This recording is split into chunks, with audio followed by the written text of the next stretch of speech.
What's up guys, in this short tutorial I will show you how to fix the black screen display capture in OBS Studio on Windows 11.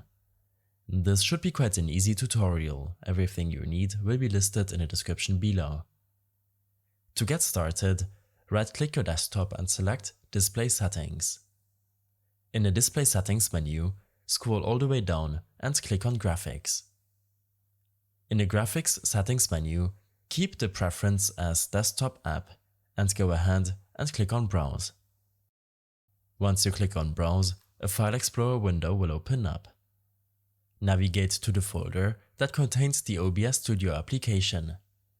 In case you don't know where the application is, navigate to the drive on which OBS is installed and select Program Files.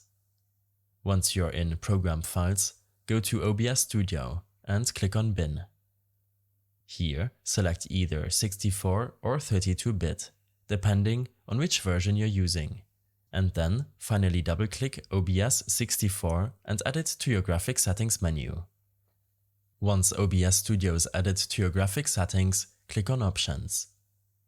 Here, change the graphics settings preference to Power Saving and click on Save. This will ensure that OBS uses your CPU's processing power to capture your screen rather than your graphics processor.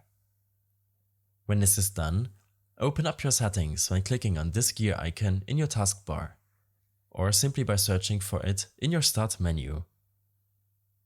Here, under System, click on Display, and make sure to disable the Use HDR option. When enabled, it can cause the black screen issue on some Windows 11 systems. You will see that the black screen display capture issue is fixed. I hope this helped you out. Leave a comment if you have any questions and see you in the next one.